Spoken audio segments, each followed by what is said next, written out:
Guys, good afternoon. Welcome back sa aking YouTube channel. For today's video, check natin ang 2025 Honda City 1.5 SCVT Meteoroid Gray. Guys, ito yung base model ng ating automatic transmission for Honda City. Kanyang price is 998,000 pesos. So, tour ko na kayo ngayon sa ating featured unit for today. So guys, yung 2025 year model, so na-launch siya sa market last week ng August. So bagong-bago lang ang ating 2025 na Honda City. So dito na tayo ngayon sa front portion natin. So naka halogen projector headlights sa tayo. Matte black front grille. Then yung pinaka facelift talaga ng ating Honda City is itong lower front bumper. So meron na siyang sharp portion to give you the more premium look sa ating Honda City. So ito guys, yung kanyang harap, more on may resemblance siya sa Honda Civic natin na 10th gen. Wala nga pala siyang fog lamps kasi kaya namang i-cope up ng ating halogen projector headlights yung scope ng ilaw pag binuksan natin. So pakita ko lang ulit ang ating front portion. So ito ang best selling unit kasi ng Honda. Since nung na-onboard ako dito kay Honda noong 2016, every month si Honda City lagi ang best selling unit natin. Kasi nga it's the combination of the engine, the same time yung efficiency ng consumption. So regarding naman sa engine guys, 1.5 CVT or 7-speed automatic, double overhead cam, front wheel drive, 121 horsepower, 145 Newton meters of torque.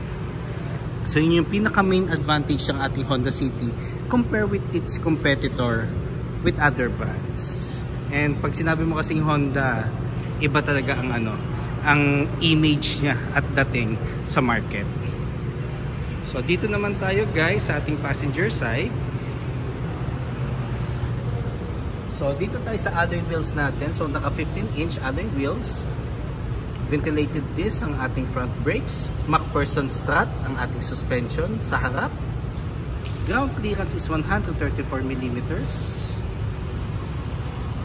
Side turning lights is nasa fender portion. Door integrated side mirrors. IWAS blind spot. Body color door handles. Drum brake naman ang ating rear brakes. Then torsion beam naman ang ating suspension sa likod. Naka shark fin antenna na rin tayo guys. Yun yung maganda kahit base model. Naka shark fin antenna na, so hindi na siya yung traditional na micro type antenna.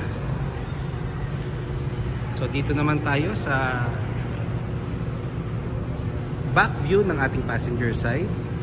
So, ang City kasi ngayon, it's more on, nag-evolve na kasi dimensions niya. So, every time na nagpo-produce ng new models, yung dimensions niya lumalaki din. So, kung natatandaan nyo yung mga City way back 2000, mas siya, mas compact compare sa mga City natin ngayon. So, back portion natin guys, 519 liters of cargo space. Very spacious at very flexible ang ating cargo. So, yun yung isang advantage din ng Honda City. Then, donut type ang ating spare tire. So, kasama na rin naman yung tools dyan, yung jack and tools whenever na nag-turn over na tayo na unit. So, ito yung back portion niya. So regarding naman sa ilaw guys, LED tail lights. Then kung mapapansin nyo, mas mahaba ang tail lights niya compare sa other sedans.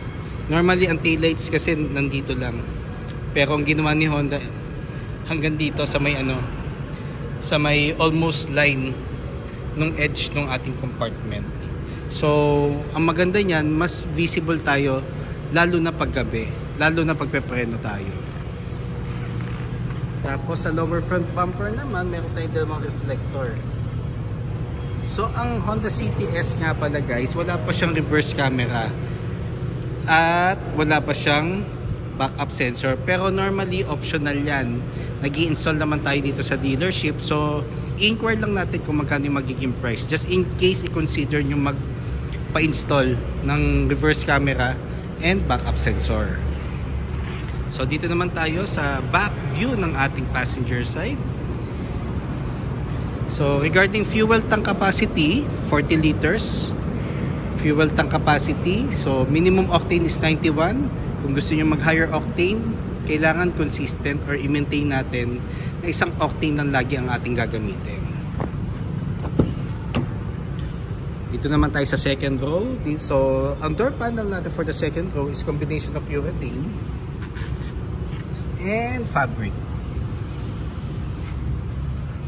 Then ang ating seats is fabric din. Ceiling or headroom is light gray. Then regarding naman legroom, syempre hindi magpapauli ang Honda dyan. Lahat ng units natin na nasa model lineup, maximize ang interior space. Maluluwag ang mga units natin, so mas convenient and comfortable sa ating mga passengers, lalo na pag mga long travel or long drive. Middle section, meron tayong 2 cup holders. So doon na tayo sa harap. Naka-child lock guys, sorry. Yan. So pag naka-child lock guys, so nandito yung button nya. So pag ito nakababa, hindi mabubuksan ng mga nasa loob ang pinto. So for safety purposes, lalo na kung ang passengers natin is mga toddlers. Kasi syempre kahit nakalock yan, hindi natin na monitor na minsan nabubuksan na pala ng mga kids natin yung lock ng pinto. So may tendency ma-open yung door. So yun yung isa sa mga sa mga safety features ng ating Honda City. So keyless entry na nga rin pala to guys. Then ang ating buttons for the driver side, so power side mirrors na siya, pero manual folding pa ang ating side mirrors. Ito ang adjustment ng ating mirrors, central door lock, window switches. Dito naman sa may side ng driver seat, so nandito yung lever ng ating compartment, then height adjustment for the driver seat, then meron siyang side airbags. So 4 ang airbags ito guys ha. Side airbags, both driver and passenger seat, and dual front airbag sa harap. So quick lang to guys, quick review lang. So sa baba naman guys, nandito yung ating gas lid and for the hood. Then ang maganda pala sa steering wheel natin guys for Honda City, tilt and telescopic siya. It means pwede ko siyang i-backward or i-forward papunta sa akin, then down and up. So pag naayos ko na yung steering wheel sa aking comfortable driving position, ilalak ko lang siya dito. So equipped na nga rin pala to guys ng Honda Sensing. Yun ang maganda kay Honda City natin ngayon na facelift. Lahat ng variants natin may Honda Sensing na. So additional safety feature siya na it promotes the right driving habit or to assist the end users. So baka manibago kayo kasi more on more on traditional driving tayo. It means more on instinct lang ng driver ang gumagana palagi. Ngayon si Honda ang ginawa niya for safety purposes, for additional safety features din, binild niya or ginawa niya ang Honda Sensing. So sa steering wheel guys, meron tayong audio control with hands-free telephone assist. Ito yung ating busina. Then adaptive cruise control and Honda Sensing. Ang ating panel naman is combination of analog, and sa center is yung digital portion na which is colored na. Basta naka-equip ng Honda Sensing ang ating unit, colored na ang ating digital portion. Then for the headlights and wipers, push start button na rin siya guys. Lahat ng ating variants is push start button, same engine lahat. Normally features lang ang difference ng base model, middle variant, and top of the line. Then touchscreen audio unit with Apple CarPlay and Android Auto Ready. Wireless na siya guys ha. Ulitin ko, wireless na. Then aircon buttons. So nandito yung thermostat, nandito yung fan, ito yung on and off. Then dalawang USB port, power outlet,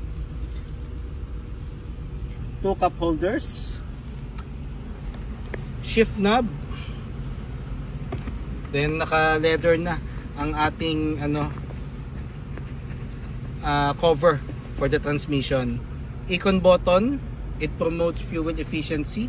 So kung hindi ka nagmamadali, more on chill driving ka lang sa city, on mo yan. Then itong portion na to guys, dito mo ilalagay ang manual key ng smart key mo, just in case ma-discharge ang battery mo, para ma-shift mo lang yung transmission to neutral. Yun yung sa shift lock. Then park, reverse, neutral, drive, and sports mode. Sports mode, mas mabibigyan kayo ng intense RPM, pero expect natin guys, mas magko-consume siya ng gasolina compare sa drive.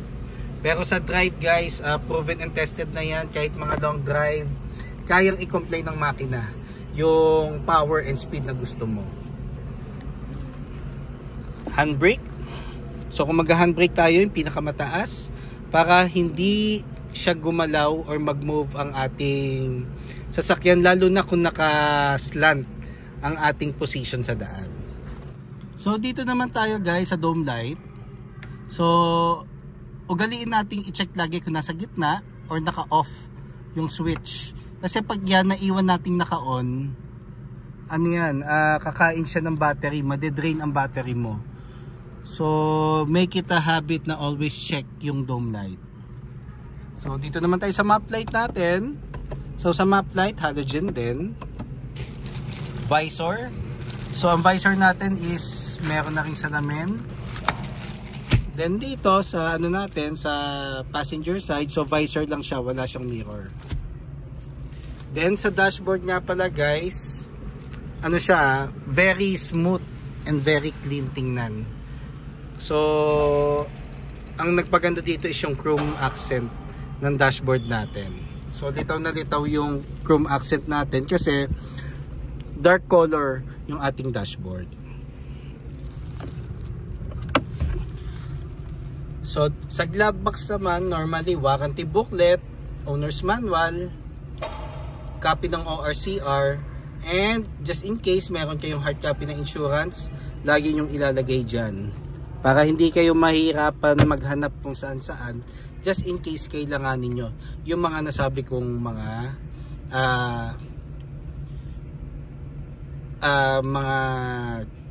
yung mga manuals, yung mga kailangan pag magpapa-PMS tayo, or kung na checkpoint tayo, meron tayong copy ng ORCR dito, and yung kung magki-claim tayo, yung policy. Pero normally naman ang insurance policy, na siya, paperless na. So lahat nasa email na, which is a good thing kasi pag nawala natin yung hard copy, normally magpapa-issue pa tayo.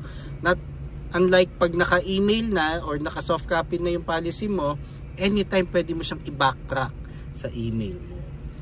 Yun ang maganda. So guys, for this video or for today's video, yun lang muna. So may promo kami dito guys feel free to call or text nyo lang ako.